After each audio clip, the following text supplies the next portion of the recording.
ஆண்களுக்கு வந்து ஒரு பல் எடுக்கும் பொழுது அங்கே ஏற்படுற கேப்பை காட்டிலும் பெண்களுக்கு வந்து ஒரு பல்லு ரிமூவ் பண்ண உடனே அது ரொம்ப ஹாலோவாக ஃபீல் ஆகுது.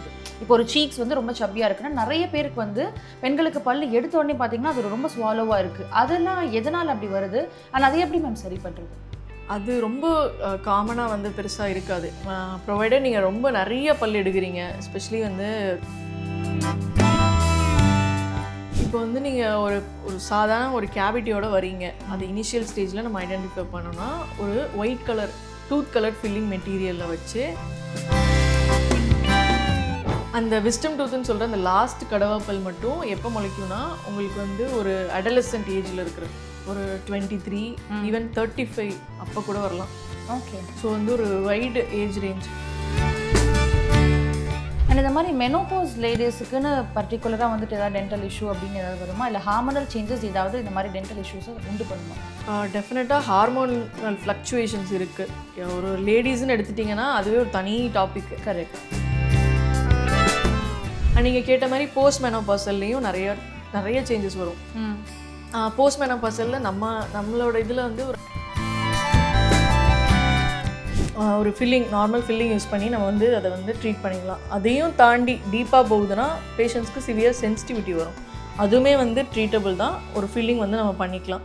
அதையும் தாண்டி டீப்பாக அந்த பல்ப்பு வரைக்கும் போகுது, அந்த பல்ப்பு நரம்பு அஃபெக்ட் ஆகிடுச்சுன்னா, ஸோ இப்போ வந்து ஒரு பல் இல்லை, இது வந்து நான் சொன்ன பிரிட்ஜ் கான்செப்டில் பக்கத்து பல்ல டேமேஜ் பண்ணுறோம்ல, ஒரு நல்ல பல்ல கரைக்கிறோம், எனாமலை வந்து கிரெயின் பண்ணுறோம். அது இல்லாமல்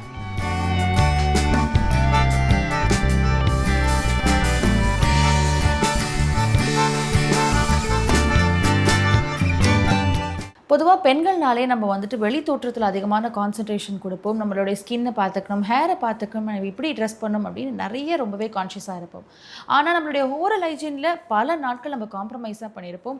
அதுவும் நம்ம முகம் வீங்கி அது ஏதாவது உச்சக்கட்டமாக ஏதாவது பிரச்சனை கொடுக்கும்பொழுது தான் நம்ம ஒரு டென்டிஸ்டே போய் பார்ப்போம். ஸோ அதெல்லாம் பிஃபோராகவே நம்ம எப்படி வந்து ப்ரிவென்டிவாக பார்த்துக்கிறது அண்ட் பிரச்சனைகள் வந்தால் அது எப்படிலாம் ஹேண்டில் பண்ண முடியுன்ற மாதிரியான பல கேள்விகளை இன்றைக்கி நம்ம டாக்டர் கிட்ட கேட்டு தெரிஞ்சுக்க போகிறோம். அவங்க வேறு யாரும் இல்லை, பீரியோடான்டிஸ்ட் அண்ட் இம்ப்ளான்ட் ஸ்பெஷலிஸ்டான டாக்டர் சுபரஞ்சனி அவர்கள் தான். வாங்க நிகழ்ச்சிக்குள்ளே போகலாம். வணக்கம் மேம், எப்படி இருக்கீங்க? நல்லா இருக்கேன். Super ma'am. மேம், இப்போ பொதுவாக வந்துட்டு பெண்கள் வந்துட்டு பல்லு சார்ந்த ஏதாவது பிரச்சனைகள் வருதுன்னா அது ரொம்ப இக்னோரண்ட்டாக விடுவாங்க. அதுக்கு வந்து இந்த வலிகள்லாம் ஒரு முக்கியமான காரணமாக நான் வந்துட்டு பார்க்குறேன். இப்போ வந்து ஜென்ரலாக தலை வலிக்கோ இல்லை ஜென்ரலாக காது வலிக்கோ அதுக்கு வந்து இயர் ட்ராப்ஸ் போட்டுப்பாங்க, தைலம் தேய்ச்சிப்பாங்க. ஆனால் நாள்பட பார்த்தீங்கன்னா இந்த கண்ணம் வந்து வீங்க ஆரம்பிக்கும், இல்லை ஏதாவது ஒரு இஷ்யூ வரும். அப்போ தான் வந்து இது டென்டல் சார்ந்த இஷ்யூவாகவும் இருக்கலாமா அப்படின்ற ஒரு விழிப்புணர்வே வரும். ஸோ பல் வலினால இந்த மாதிரி அசோசியேட்டட் பெயின்ஸ் எல்லாம் வருமா? அதெல்லாம் எப்படி ட்ரீட் பண்ணுறது மேம்? டெஃபினட்டாக பல்லு வலின்னு பார்த்தீங்கன்னா அந்த பல்லில் பர்டிகுலர் பல்லில் மட்டும் வலி வராது. அது வந்து ஸ்டார்டிங் இனிஷியல் ஸ்டேஜில் வந்து வரலாம். ஓகே. பட் டென்டல் பெயின் வந்து பார்த்தீங்கன்னா ஒரு ஏரியாவே வலிக்கிற மாதிரி இருக்கணும். இப்போ வந்து உங்களுக்கு கீழ்த்தாடையில் ஒரு பல்லு பெயின் இருக்குது, இஷ்யூஸ் இருக்குன்னா அந்த சுற்றி இருக்கிற பல்லும் வலிக்கிற மாதிரி இருக்கும். டென்டிஸ்ட்டை வந்து இந்த பல்லு வலிக்குதுன்னு கரெக்டாக சொல்லவே தெரியாது பேஷண்ட்ஸ்க்கு. இந்த ஏரியா வலிக்குது அப்படின்வாங்க. சில பேர் வந்து என்ன சொல்லுவாங்க, பெயின் அப்படியே ஸ்ப்ரெட் ஆகுது, தலை வரைக்கும் வலிக்குது, கண்ணை சுற்றிலாம் பெயின் இருக்குது அப்படின்லாம் சொல்லுவாங்க. ஸோ அதனால் டென்டல் ப்ராப்ளம் ஏன் அந்த மாதிரி இருக்குது அப்படின்னு கேட்டிங்கன்னா, நம்ம பிரெயின்லேயே வந்து நிறைய சென்டர்ஸ் இருக்கும்ல. ஸோ வந்து பெயின் சென்டரில் டீத்து வந்து அதுக்குன்னு ஒரு ஒரு ஒரு செப்பரேட்டாக இதுதான் அந்த சென்டர், இந்த பல்லில் வலிச்சா இங்கே வலிக்கணும் அப்படிங்கிற ஒரு ஒரு கிளியர் கட்டான ஏரியா இருக்காது. ஸோ அதனால தான் ஒரு பல் வலிக்கிறதே வந்து பக்கத்து பல்லுமே வலிக்கிற மாதிரி நமக்கு ஃபீல் ஆகுது. அதனால் என்ன சொல்லுவாங்க பேஷண்ட்ஸ், என்ன நினைப்பாங்கன்னா, தலை வலிக்கிறனால மூளை நரம்புக்கும் பல்லுக்கும் கனெக்ஷன் இருக்கா, அல்லது கண்ணை சுற்றி வலிக்கிறனால இந்த நரம்பும் பல்லு கனெக்ஷன் இருக்குது அப்படின்லாம் குழப்பிக்குவாங்க.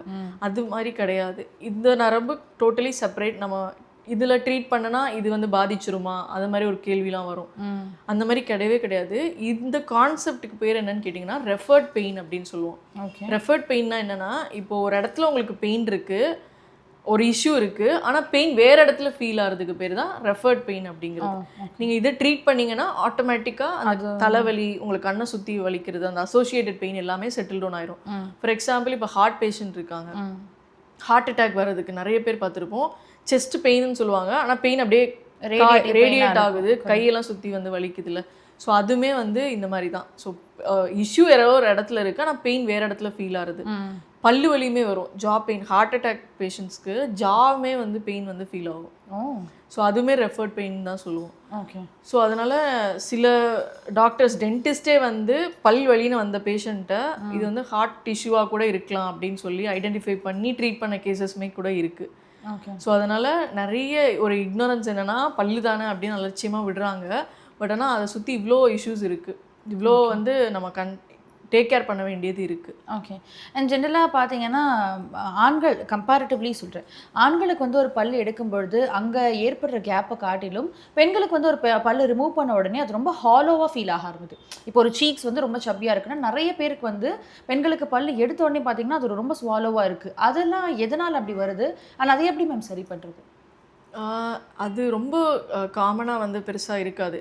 ப்ரொவைடர் நீங்கள் ரொம்ப நிறைய பல் எடுக்கிறீங்க, எஸ்பெஷலி வந்து கடவா பல், மேல் பல், கீழ் பல் எடுக்கிறீங்கன்னா நம்மளோட டீத் தான் வந்து நம்ம சீக்ஸ்க்கு ஒரு சப்போர்ட் கொடுக்குறது, சீக்கு ஒரு ஃபுல்னஸ் கொடுக்குறது. ஓகே. ஏன்னா இந்த ஏரியாவில் பார்த்தீங்கன்னா எந்த போனுமே வர போகிறது இல்லை. ஸோ இங்கெல்லாம் வந்து நமக்கு போன்ஸ் இருக்குது, இந்த ஏரியாவில் ஒன்லி சீக்ஸ் தான் இருக்குது, அங்கே ஒரு மசில் இருக்குது. ஸோ இதில் வந்து உங்களுக்கு பல்லு திடீர்னு ஒரு பல் எடுத்து ஒரு பல் எடுத்தாலும் இம்மீடியட்டாக ஆகாது. ஒரு நிறைய மல்டிபிள் டூத் எடுக்கிறீங்கன்னா அது அப்படியே உள்ளே போகிற மாதிரி உங்களுக்கு ஃபீல் ஆகும். ஒரு சடனாக ஒரு ஏஜ் லுக் வரும். ஸோ இது ஃபீமேல்ஸில் காமன் வந்து ஃபீமேல்ஸ்க்கு கொஞ்சம் நேச்சுரலாகவே அந்த சீக்ஸ் வந்து கொஞ்சம் தின்னாக இருக்கும். மேலுக்கு வந்து அந்த அந்த மசிலே வந்து நல்லா திக்காக இருக்கும், சதையே வந்து நல்லா திக்காக இருக்கும். ஸோ அதனால் ஃபீமேல்ஸ்க்கு சடனாக அந்த ஏஜ் லுக் வர சான்சஸ் வந்து ரொம்பவே ஜாஸ்தி. அதே மாதிரி ரொம்ப ஸ்லிம்மாக இருக்கிறவங்களுக்கு, அங்கே ஆல்ரெடி ஃபேட்டுமே இல்லை, இங்கே வந்து பக்கல் பேட் ஆஃப் ஃபேட்டுன்னு சொல்லுவோம். ஸோ அந்த ஃபேட்டுமே இல்லை, ரொம்ப ஒல்லியாக இருக்கிறவங்களுக்கு பல் எடுக்கிறப்போ சடனாக ஒரு ஏஜ் லுக் அந்த அந்த ஃபுல்னஸ் வந்து போனோடனே வருது. அதுக்கு வந்து நம்ம பல்லை ரீப்ளேஸ் பண்ணிட்டோம், அந்த டீத்தை வந்து நம்ம இங்கே கொடுத்துட்டோம்னா அந்த சப்போர்ட் கிடச்சி அது வந்து நார்மலாகிடும். ஓகே. ஸோ இப்போ நம்ம வந்து ஒரு பல்லை அடைக்கிறதுக்கும் அல்லது இம்ப்ளான்ஸ் மாதிரியான ஒரு எக்ஸ்டர்னலான ஒரு விஷயத்தை வைக்கிறதுக்கும் இருக்கிற டிஃப்ரென்ஸ் என்ன? அது எப்படி நம்ம வந்துட்டு ஹேண்டில் பண்ண முடியும்? இப்போ வந்து நீங்கள் ஒரு சாதாரண ஒரு கேவிட்டியோட வரீங்க, அது இனிஷியல் ஸ்டேஜில் நம்ம ஐடென்டிஃபை பண்ணோன்னா ஒரு white colour tooth colour filling மெட்டீரியலில் வச்சு நம்ம அந்த கேவிட்டியை மட்டும் ரிமூவ் பண்ணி ஃபில்லிங் பண்ணிட்டோம்னா அது அந்த இடத்தோட அரெஸ்ட் ஆகிடும்.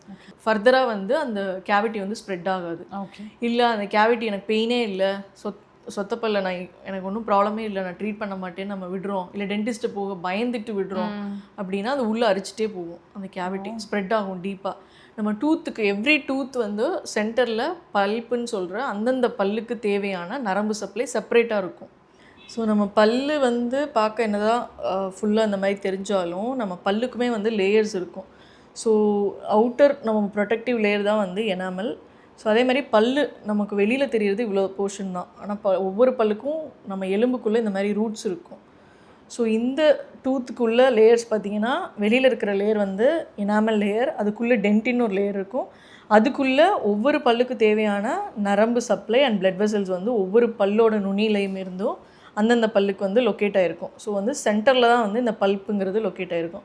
ஸோ எப்போவுமே கேவிட்டி வந்து அவுட்டர் சர்ஃபேஸில் தான் ஸ்டார்ட் ஆகும். ஸோ அந்த மாதிரி ஸ்டார்ட் ஆகிறப்போ வெளியிலேயே இருக்குது அப்படின்னா நம்ம ஈஸியாக வந்து ஒரு ஃபில்லிங், நார்மல் ஃபில்லிங் யூஸ் பண்ணி நம்ம வந்து அதை வந்து ட்ரீட் பண்ணிடலாம். அதையும் தாண்டி டீப்பாக போகுதுன்னா பேஷண்ட்ஸ்க்கு சிவியர் சென்சிட்டிவிட்டி வரும், அதுவுமே வந்து ட்ரீட்டபிள் தான், ஒரு ஃபில்லிங் வந்து நம்ம பண்ணிக்கலாம். அதையும் தாண்டி டீப்பாக அந்த பல்ப்பு வரைக்கும் போகுது, அந்த பல்ப்பு நரம்பு அஃபெக்ட் ஆகிடுச்சுன்னா தான் அந்த சிவியர் பெயின் வரும். ஸோ அப்போ வந்து நம்ம ஃபில்லிங் பண்ண முடியாது, நம்ம ரூட் கெனால் ட்ரீட்மெண்ட் பண்ணி தான் ட்ரீட் பண்ணுற மாதிரி இருக்கும். ஓகே. ஸோ இதையும் நீங்கள் ட்ரீட் பண்ணல, ரூட் கெனாலும் பண்ணலை, ரொம்ப அதை விடுறீங்க அப்படின்னா சுற்றி இருக்கிற போன் இன்ஃபெக்ஷன் ஆகுது, பல்லு வீக் ஆகுது, அதுவுமே விழுந்துரும், லாங் டேர்மில் வீக்கன் ஆகி விழுந்துரும். அப்போ நம்ம வந்து பல்லை காப்பாற்றவே முடியாது, பல்லை பிடுங்கி தான் ஆகணும். ஸோ இப்போ வந்து ஒரு நம்ம பல்லு இல்லாததை எப்படி ரீப்ளேஸ் பண்ணலான்னு கேட்டிங்கன்னா 2 ஆப்ஷன்ஸ் இருக்குது. ஒன்று வந்து இப்போ இல்லாத பல்லோட பக்கத்தில் இருக்கிற 2 பல்லை வந்து நம்ம வந்து இந்த மாதிரி கிரைண்ட் பண்ணிவிடுவோம், பல்லோட சைஸே வந்து சின்னது பண்ணிவிடுவோம். ஓகே. ஸோ ஆஃப்டர் தட் நம்ம வந்து மெஷர்மெண்ட்ஸ் உங்களுக்கு எடுத்துகிட்டு, இந்த பல்லுக்கான மெஷர்மெண்ட்ஸ் எடுத்துகிட்டு இந்த மாதிரி 3 யூனிட்டாக, அதாவது ஒரு பல்லு இல்லைன்னா 3 யூனிட்ஸாக வரும். ஓகே. ஸோ இந்த மாதிரி நம்ம வந்து 3 யூனிட்டாக ஃபிக்ஸ் பண்ணுறதுக்கு பேர் தான் வந்து டென்டல் பிரிட்ஜ் கான்செப்ட் அப்படின்னு சொல்கிறது. ஸோ உங்களுக்கு பல்லு நடுவில் இல்லை, அட்ஜசன்ட் டீத் 2யும் சைஸை கம்மி பண்ணுறோம். எதுக்குன்னா இந்த க்ரௌனை வந்து மேட்ச் பண்ணுறதுக்கு பண்ணிவிட்டு அதுக்கு இதுக்குள்ளே சிமெண்ட் ப்ளேஸ் பண்ணி நம்ம ஃபிக்ஸ் பண்ணுறதுக்கு பேர் டென்டல் பிரிட்ஜ் கான்செப்ட் அப்படின்னு சொல்கிறது. அப்படி இல்லை, இன்னொரு அட்வான்ஸ்டு மெத்தடு என்னன்னு கேட்டிங்கன்னா, ஸோ இப்போ வந்து ஒரு பல் இல்லை, இது வந்து நான் சொன்ன பிரிட்ஜ் கான்செப்டில் பக்கத்து பல்ல டேமேஜ் பண்ணுறோம்ல, ஒரு நல்ல பல்ல கரைக்கிறோம், எனாமலை வந்து கிரைண்ட் பண்ணுறோம். அது இல்லாமல் இந்த மாதிரி ஆர்டிஃபிஷியலாக ஒரு ரூட் இதுக்கு பேர் டென்டல் இம்ப்ளான்ட்ஸ்னு சொல்கிறது. இந்த மாடல்னால இது பெரிய சைஸில் தெரியுது, இதெல்லாம் பார்த்து பயந்துருவாங்க பேஷண்ட்ஸ்லாம், இது இன்னும் பெரிய ஸ்க்ரூ அப்படின்னு சொல்லிட்டு. இந்த சைஸ்க்கு இது பெருசாக தெரியுது. ஸோ நம்ம வாயில் இருக்கிற ரூம் சைஸ் தான் இருக்கும். ஸோ அதை வந்து நம்ம வந்து ஒரு அனஸ்தீஷியா கொடுத்து உள்ளே வந்து பிளேஸ் பண்ணிடுவோம். ஈவன் பல்லை எடுக்கிற அன்னைக்கே, பல்ல புடுங்குற அன்னைக்கு அதே சேம் அனஸ்தீஷியாவில் இன்னொரு அனஸ்தீஷியாவை அவாய்ட் பண்ணுறதுக்கு இமீடியட்டாகவே பிளான் பண்ணுவோம். அது பேர் இமீடியட் இம்ப்ளான்ட் அப்படின்னு சொல்கிறது. ஸோ இந்த மாதிரி பிளான் பண்ணிவிட்டு ஆஃப்டர் தட் இதுக்கு மேலே வந்து நம்ம மெஷர்மெண்ட்ஸ் எடுத்து அழகாக இந்த மாதிரி செப்பரேட் க்ரௌனாக கொடுத்துடலாம். ஓ, ஸோ எந்த பல்ல வந்து பாதிக்கப்படுதோ அந்த பல்ல மட்டும் ரீப்ளேஸ் பண்ணுறதுக்கான ஒரு முறை. ஸோ இதுதான் வந்து ஒரு பல்லு இல்லை அப்படின்னா ஒரு ப்ராப்பரான ஒரு ரிலையபிள் டெக்னிக் வந்து டென்டல் இம்ப்ளான்ட்ஸ் தான். நிறைய பேர் வந்து இது ஸ்க்ரூ நம்ம பாடி அந்த அக்செப்ட் பண்ணுமா அந்த மாதிரிலாம் வந்து யோசிப்பாங்க. அந்த மாதிரி கிடையாது. இதுதான் வந்து டென்டல்லே வந்து ஒரு ப்ராப்பரான ட்ரீட்மெண்ட். ஈவன் பிரிட்ஜை விட இதுதான் வந்து பெட்டர்னு நான் சொல்லுவேன். ஓகே, ஸோ இந்த மாதிரி டென்டல் இம்ப்ளான்ட்ஸ் தான். அண்ட் அதே மாதிரி இப்போது ஜென்ரலாக ஸ்கூல் படிக்கும்பொழுது வந்து நம்மளுக்கு பல் வந்து வலிச்சிட்டே இருக்கும். பார்த்தா அந்த கடைசி கடவா பல் வளர்ந்து ஆரம்பிச்சிருக்கும். அது பார்த்தா ஸ்கூல் முடிச்சு காலேஜ் முடிச்சு ஒர்க் பண்ணுற வரைக்கும் சில பேருக்கு வளர்ந்துட்டே இருக்கும். அது பல்லு எவ்வளோ பெருசு வளருதுன்னு சில பேர் சொல்லிட்டு இருப்பாங்க. பட் ஆனால் அந்த விஸ்டம் டூத் சில பேருக்கு உள்ளே வளர்ந்துருக்கும். அது சைஸ் பொசிஷன்ஸ் டிஃப்ரெண்ட்டாக வளர்ந்துருக்கும். ஸோ அதை எப்படி ட்ரீட் பண்ணணும்? Is it necessary to remove that ma'am? அது கண்டிப்பாக ரிமூவ் பண்ணணுமா? விஸ்டம் டூத் மட்டும் ஒரு இஷ்யூ என்னென்னா, நம்ம வாயில் 32 பல்லு இருக்குன்னு சொல்லுவாங்க. ஸோ மிச்ச 28 பல்லுமே பார்த்தீங்கன்னா ஒரு 15 அந்த ஏஜ்லேயே வந்து எல்லாமே முளைச்சிரும். 28 பல்லும் அந்த விஸ்டம் டூத்துன்னு சொல்கிற அந்த லாஸ்ட் கடவா பல் மட்டும் எப்போ முளைக்கும்னா உங்களுக்கு வந்து ஒரு அடலசன்ட் ஏஜில் இருக்கிற ஒரு 23 ஈவன் 35 அப்போ கூட வரலாம். ஓகே, ஸோ வந்து ஒரு வைடு ஏஜ் ரேஞ்ச். ஸோ அப்போ வந்து அந்த பல் வந்து முளைச்சி உங்களுக்கு இஷ்யூஸ் கொடுக்கும். அப்போ வந்து சிவியர் பெயின் இருக்கும் பேஷண்ட்ஸ்க்கு. அல்லது வந்து அந்த பல் வந்து ஸ்ட்ரெயிட்டாக இல்லாமல் கோணலாக முளைக்கலாம். அதனால அந்த சுற்றி இருக்கிற ஏரியாவே கம்ஸே வீக் ஆகும். அண்ட் கம்ஸை சுற்றி வந்து இன்ஃப்ளேம் ஆகி வாயவே திறக்க முடியாமலாம் பெயின்லாம் வரும் பேஷண்ட்ஸ்க்கு. ஸோ இதெல்லாம் வந்து இந்த விஸ்டம் டூத்னால இஷ்யூஸ் வருது. ஸோ இதுக்கு நம்ம என்ன பண்ணிக்கலாம்னா, டெஃபினட்டாக டென்டிஸ்ட்டை விசிட் பண்ணி ஒரு எக்ஸ்ரே மஸ்ட்டு. எக்ஸ்ரே எதுக்கு எடுக்கிறோம் விஸ்டம் டூத் இஷ்யூஸ்க்குன்னு கேட்டிங்கன்னா, அந்த பல்லு வந்து ஸ்ட்ரெயிட்டாக தான் முளைக்குதான் நம்ம பார்க்கணும், தெரிஞ்சுக்கணும். போனுக்குள்ளே அது என்ன பொசிஷனில் இருக்குது, எவ்வளோ தூரம் அது வெளியே வந்திருக்கு, போனுக்குள்ளே பாதி தான் இருக்கா அல்லது ஈர் வரைக்கும் வெளியே வந்துருச்சா. ஸோ இதை அனலைஸ் பண்ணுறதுக்கு ஒரு எக்ஸ்ரே மஸ்ட்டு. அதுக்கப்புறமா வாயில் கிளினிக்கலாக அந்த பல்லுக்கு தேவையான ஸ்பேஸ் இருக்கா அப்படின்னு பார்க்கணும். ஸோ ஏன்னா இப்போ எவல்யூஷனில் நம்மளோட ஃபுட் ஹேபிட்ஸ்லாம் சேஞ்ச் ஆகிறப்போ நம்மளோட அம்மா அப்பாவுக்குலாம் 32 டீத் இருந்திருக்கும். இப்போ இருக்கிற நம்ம ஃபுட் ஹேபிட்ஸ் எல்லாமே சாஃப்ட் டயட்ஸ் தானே.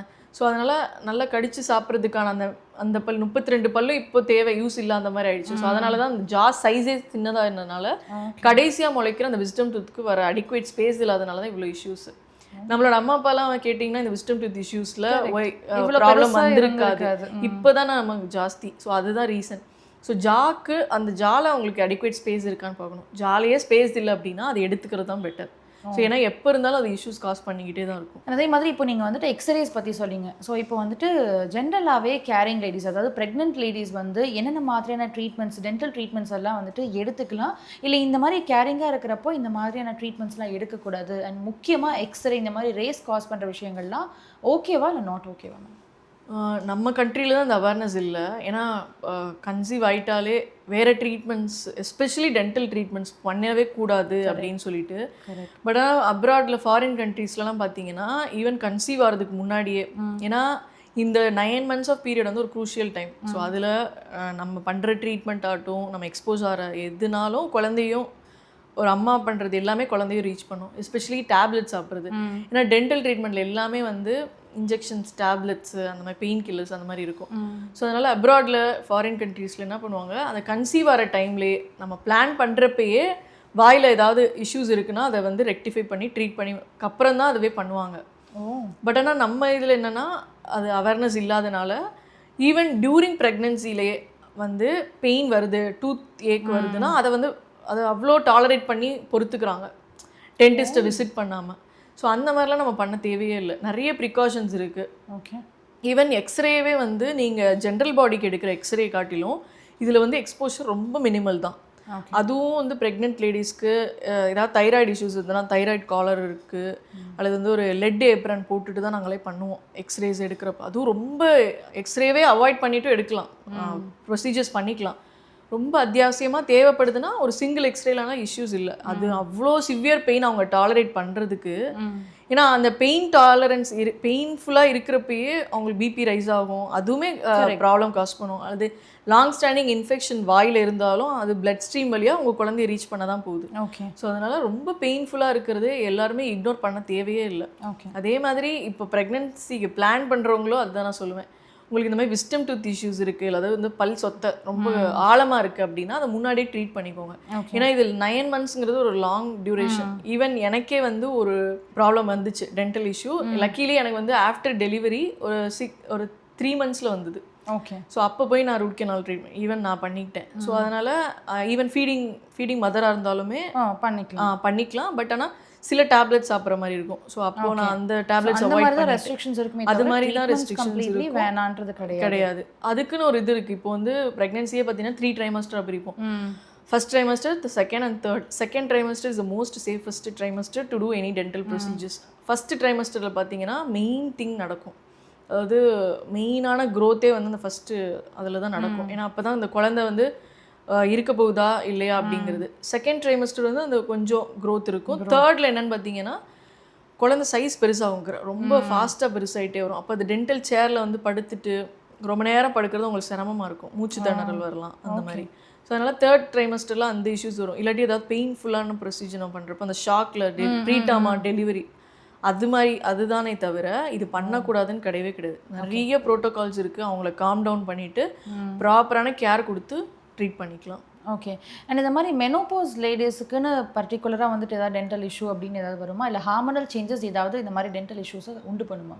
டெஃபினட்டாக ஹார்மோனல் ஃப்ளக்சுவேஷன்ஸ் இருக்குது. ஒரு லேடிஸ்ன்னு எடுத்துட்டிங்கன்னா அதுவே ஒரு தனி டாபிக். கரெக்ட். ரைட் ஃப்ரம் அந்த நம்ம ஏஜ் அட்டன் பண்ணுற அந்த டைம்லேருந்து பியூபர்ட்டிலேருந்து ஈவன் எவ்ரி டைம் மென்ஸ்ட்ரேஷன் வர்றப்போ அண்ட் ப்ரெக்னென்சி அப்போ அண்ட் உங்களுக்கு போஸ்ட் மெனோபாசல் எல்லா ஸ்டேஜ், ஈவன் கான்ட்ராசெப்டிவ் ஓரல் கான்ட்ராசெப்டிவும் ஹார்மோனை ஃப்ளக்சுவேட் பண்ண போகுது. எல்லாமே வந்து கம்ஸை வந்து சேஞ்ச் பண்ணும், உங்களோட டீத்தை சேஞ்ச் பண்ணாது. நம்மளோட கம்ஸை இன்ஃப்ளூயன்ஸ் பண்ணும். எப்படின்னு கேட்டிங்கன்னா இப்போ வந்து ஒரு பியூபர்ட்டி இருக்குது அப்படின்னா மென்னோ விமெனோ அது மட்டும் ரெண்டுமே.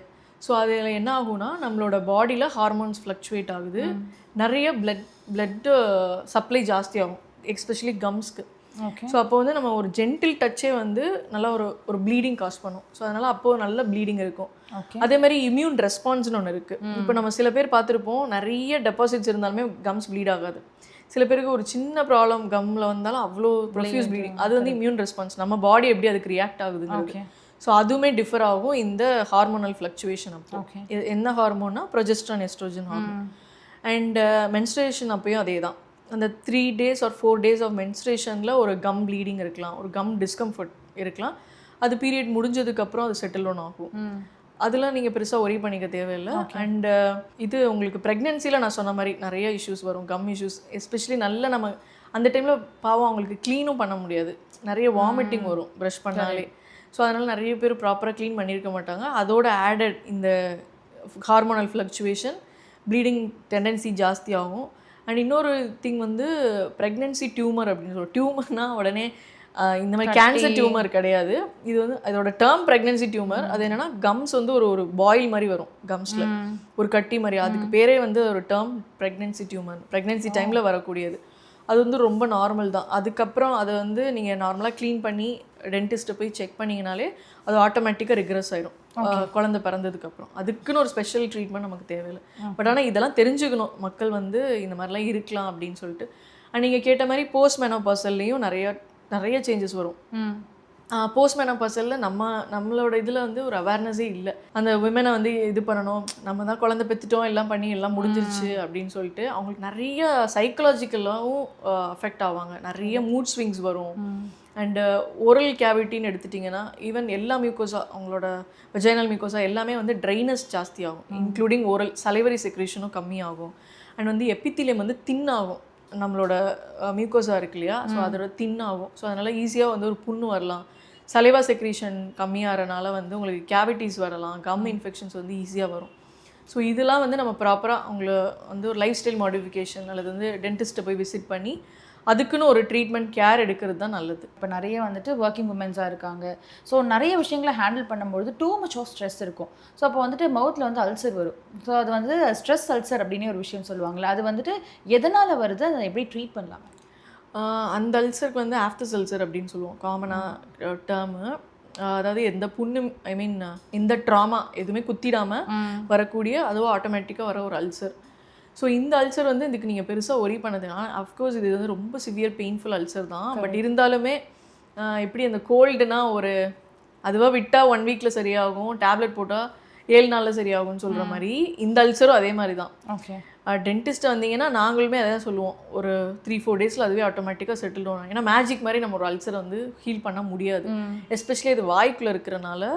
இப்போ ஒரு கையிலே ஒரு புண்ணு இருந்துச்சுன்னா கூட நம்ம கேர் எடுத்துக்கலாம், சீக்கிரமாக ஆடுறதுக்கு அது எதுவுமே படாமல். அந்த மாதிரி வாயில் இருக்கிறப்போ நம்ம சாப்பிட்ற சாப்பாடே போய் ஒரு இரிட்டன் தான் போய் பட தான் போகுது.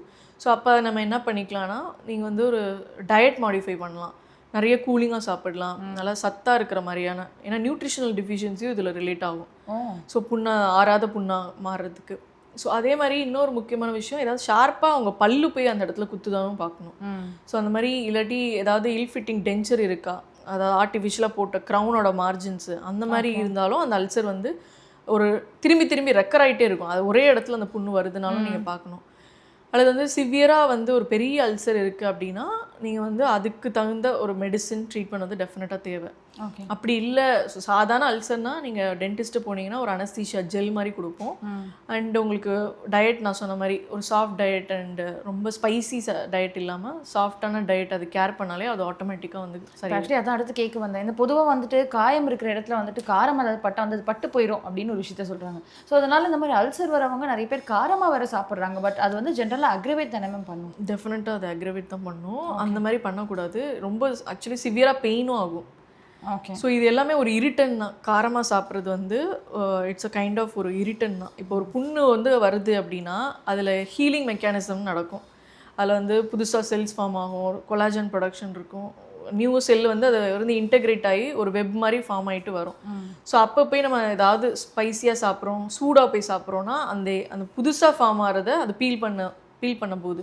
ஸோ அந்த புண்ணை ஆற விடாமல் அதை வந்து திரும்பி அந்த புண்ணை வந்து இருந்துகிட்டே இருக்கும். ஓகே. ஸோ அதனால் ஒரு நம்ம எவ்வளோக்குள்ள கேர் எடுக்கிறோமோ ஃபாஸ்ட்டாக புண்ணு ஆறதுக்கும் அதுதான் ஒரு ரெஸ்ட் கொடுக்கணும் அந்த ஏரியாவுக்கு.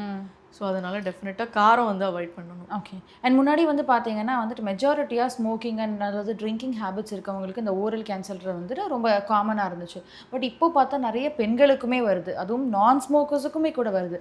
என்னென்னா நாள்பட்ட புண் தான் வந்துட்டு கேன்சராக மாறும்னு சில பேர் சொல்கிறாங்க. ஸோ ஓரல் விஷயமா அல்லது வாய் சார்ந்த கேன்சர்ஸ் ஏதாவது வருதுன்னா நான் ஸ்மோக்கர்ஸ்க்கு என்னென்ன மாதிரியான காசஸ்னால வரும், ஸ்மோக்கர்ஸ்க்கு என்னென்ன மாதிரியான காசஸ்னால வரும், அதெல்லாம் எப்படி ரெக்டிஃபை பண்ணலாமா? கேன்சர் ஓரல் கேன்சரை பொறுத்த வரைக்கும் பார்த்தீங்கன்னா சடனாக ஒரு கேன்சராக வந்து மாறாது. ஓகே. அதுவுமே இந்த கம் டிசீஸ்க்கு நான் சொன்ன மாதிரி நிறைய ஒரு சிம்டம்ஸ் நமக்கு வந்து ஷோ பண்ணும். இங்கே ஏதோ நடக்குது நீ கவனி அப்படிங்கிற. இப்போ ஃபார் எக்ஸாம்பிள் நீங்கள் வந்து பிளட் கேன்சர் பேஷண்ட்ஸ்லாம் பார்த்தீங்கன்னா சடனாக ரொட்டீன் பிளட் டெஸ்ட் போனேன் இந்த மாதிரி சொல்லிட்டாங்கன்னு ஷாக் ஆகும்ல. பட் ஆனால் ஓரல் கேன்சர்லாம் அந்த மாதிரி வராது. ஏன்னா இது வந்து ஒரு புண்ணு, ஒரு கண்ணால் பார்க்கக்கூடிய ஒரு கண்ணால் பார்த்தாலே தெரியும். இப்போ உங்களுக்கு வாய் நல்லா இருக்குது, உங்களுக்கு கேன்சர் ஓரல் கேன்சர்னு சொல்ல முடியாது. ஒரு புண்ணு இருக்கலாம், அது வந்து ஒரு கலர் சேஞ்ச் ஆகலாம், உங்களோட வாயில் இன்னர் சர்ஃபேஸில் ஏதாவது கலர் சேஞ்ச் ஆகலாம். அதில் வந்து நார்மலாக இருக்கிற அந்த மியூக்கோசா பாலிஷ்டாக இல்லாமல் டிஃப்ரெண்ட் டெக்ஸ்சராக மாறலாம், லெதரியாக இருக்கலாம், அந்த மாதிரி என்ன ஒரு கட்டி மாதிரி வரலாம், இல்லாட்டி ஒரு காலிஃப்ளவர் ஷேப்பில் ஒரு அப்பியரன்ஸில் வரலாம். ஸோ இது எல்லாமே வந்து நமக்கே ஒரு அறிகுறி கொடுக்கும். இம்மீடியட்டாக சடனாக ஒரு க்ரோ ஆக போகிறது இல்லை வாய்க்குள்ளே. ஸோ இது எல்லாமே வந்து ஒரு சிம்டம்ஸ் தான். ஸோ அதுக்கப்புறமும் நம்ம இக்னோர் பண்ணால் தான் வந்து இது கேன்சராக வந்து மாறப்போகுது. ஸோ இனிஷியல் ஸ்டேஜில் எல்லா டிசீஸ் மாதிரியும் கேன்சருக்கும் ஸ்டேஜஸ் இருக்குது. ஸோ அதோட இன்னொரு முக்கியமான ஒரு நல்ல விஷயம் என்னன்னு கேட்டிங்கன்னா, ஓரல் கேன்சர் எப்போவுமே ப்ரீ கேன்சரஸ் லீஷன்ஸ்ன்னு சொல்லுவோம். அது என்னென்னா கேன்சருக்கு வரதுக்கு முந்தின ஒரு ஸ்டேஜுக்கும் நமக்கு காமிக்கும். அதிலே ட்ரீட் பண்ணிட்டோம் அப்படியே அரெஸ்ட் ஆகிடும், அது கேன்சருக்கே போகாது ஆக்சுவலி. ஓகே. ஸோ எஸ்பெஷலி ஸ்மோக்கர்ஸ்க்கெலாம். ஸோ அதெல்லாம் வந்து அதையும் இக்னோர் பண்ணுறதுனால தான் இந்த மாதிரி ஓரல் கேன்சர். அதோட ரொம்ப கொடுமையான விஷயம், இந்தியா வந்து ரொம்ப ஓரல் கேன்சர்லேயே டாப்பில் இருக்கிற ஒரு கண்ட்ரி. ஸோ இதெல்லாம் மெயினாக அந்த டொபாக்கோ தான். ஸ்மோக்கிங் மட்டும் கிடையாது, ஸ்மோக்லெஸ் ஃபார்ம் ஆஃப் டொபாக்கோன்னு இருக்குது. அதாவது ஸ்மோக் வராத டொபாக்கோ ப்ராடக்ட்ஸு. இப்போ நிறைய டொபாக்கோ அந்த கூல் லிப் அதெல்லாம் ரொம்ப காமன் ஆகிடுச்சு. அது ரொம்ப யங்ஸ்டர்ஸ்க்கு கூட ரொம்ப காமன் ஆகிடுச்சு. ஸோ அதெல்லாமே வந்து காஸ் பண்ணும். Smokeless form of tobacco. அதே மாதிரி நீங்கள் சொன்ன மாதிரி ஆறாத புண்ணு, அதுவுமே நிறைய பேர் இக்னோர் பண்ணுவாங்க. பல்லு குத்துது அப்படின்னு, ஒரு பல்லு சொத்த பல்லா கூட இருக்கலாம், அது ஷார்ப் மார்ஜினாக இருந்து குத்திக்கிட்டே இருக்கும். இல்லை ஏதாவது டென்ச்சர்லாம் அப்படியே போட்டிருப்பாங்க வாயிலே, அது போய் குத்திக்கிட்டே இருக்கும். அந்த புண்ணு டென்ச்சரே கலட்ட மாட்டாங்க, நிறைய பேர் வாயிலே போட்டு வச்சுருப்பாங்க. நாங்கள் ரிமூவ் பண்ணி பார்க்குறப்ப அந்த ஃபுல் ஏரியாவும் அப்படியே ரெட்டாக இருக்கும், ரெட்டிஷாக புண்ணாக இருக்கும். அதான் அதுவே ஆற விடாத எல்லாத்துக்குமே ஒரு ரெஸ்ட் வேணும். அந்த டென்ச்சர் போய் அதை குத்திக்கிட்டே இருந்துச்சுனாலும் அதுவுமே இஷ்யூஸ் தான். ஸோ இதெல்லாம் வந்து இதெல்லாமே வந்து ஓரல் கேன்சர் வர்றதுக்கான ரீசன்ஸ் தான். ஓகே. ஸோ ஜென்ரலாக வந்துட்டு எது எடுத்தாலும் வந்துட்டு ஹோம் ரெமெடி அப்படின்னு ஒரு விஷயம் இருக்கும். ஆனால் அந்த டென்டல்னு பொறுத்த வரைக்கும் அந்த மாதிரி எதுக்குமே வந்துட்டு மெஜாரிட்டியாக ஹோம் ரெமெடி இருக்காது. ஆனால் அப்படி இருந்தாலும் இந்த மாதிரியான சின்ன ஹோம் ரெமெடிஸ் இதெல்லாம் வந்தால் இதெல்லாம் பண்ணலாம் அப்படின்னு ஏதாவது விஷயங்கள் இருக்காம? ஹோம் ரெமெடி ஒன்றே ஒன்று ஒர்க் அவுட் ஆகும் டென்டிஸ்ட்ரியிலன்னு கேட்டிங்கன்னா சால்ட் வாட்டர் காகல் தான். ஓகே. ஸோ கல்லுப்பு போட்டு வாய் கொப்பளிக்கிறது, அது வந்து கொஞ்சம் பெனிஃபிட் உங்களுக்கு கொடுக்கும். நீங்கள் வந்து மவுத் வாஷ், டென்டிஸ்டாக இருந்தாலுமே நான் மவுத் வாஷ் நீ யூஸ் பண்ண வேண்டாம், இது யூஸ் பண்ணுங்கன்னு தான் நான் சொல்லுவேன். ஏன்னா வந்து சால்ட் வாட்டர் காகலுக்குன்னு ரிப்போர்ட்டடாக ஆர்டிகல்ஸு, சயின்டிஃபிக் எவிடன்ஸே இருக்குது இது வந்து ஒர்க் ஆகும் அப்படின்னு சொல்லிட்டு. இனிமே நம்ம தசாவதாரம் மூவியில் கூட அந்த லாஸ்ட் கிளைமேக்ஸே அதுதானே, அந்த சால்ட்டோட இது. ஸோ அதுதான், சால்ட்டுக்கு வந்து மைக்ரோப்ஸை கில் பண்ணுற கெப்பாசிட்டி இருக்குது. ஸோ அது நம்ம யூஸ் பண்ணுறப்போ உங்களுக்கு ஏதாவது வாய் புண்ணு இருக்குது, சீக்கிரம் புண்ணு ஆறணும், இல்லை இது வந்து பேட் பிரெத் இருக்குது அப்படின்னா நீங்கள் வந்து மெத்ததை ட்ரீட் பண்ணாமல் கிடையாது, டென்டிஸ்ட்டை விசிட் பண்ணாமல் கிடையாது, ஆடட் நீங்கள் வந்து இதை யூஸ் பண்ணிக்கலாம். அதுக்குன்னே சில ப்ரப்போஷன்ஸ் இருக்குது, அப்போ தான் வந்து பெனிஃபிட் இருக்கும். ஒரு tablespoon of salt water, அதுவும் ராக் சால்ட் வந்து நம்ம ஒரு glass of water, warm water, look warm வாட்டர்னு சொல்லுவோம், வெதுவெதுப்பான தண்ணியில் கம்ப்ளீட்டாக அதை டைல்யூட் பண்ணி அதை கரைஞ்சதுக்கப்புறம் நீங்கள் ஜென்டிலாக வாயில் எல்லா இடத்துலையும் ஏரியாலையும் படுற மாதிரி ஹோல்ட் பண்ணிவிட்டு அதுக்கப்புறம் நம்ம ஸ்பிட் பண்ணுறப்போ அதோட ஃபுல் பெனிஃபிட்ஸ் இருக்கும். ஸோ இது வந்து நீங்கள் ஆடடாக யூஸ் பண்ணலாமே தவிர டென்டிஸ்ட்டை போகாமல் நம்ம வந்து இது பண்ண முடியாது. Super ma'am. So thank you so much. கேட்ட எல்லா கேள்விகளுக்கும் வந்துட்டு ரொம்ப இன்ஃபர்மேட்டிவாக பதில் சொன்னதுக்கு தேங்க்யூ ஸோ மச். தேங்க்யூ.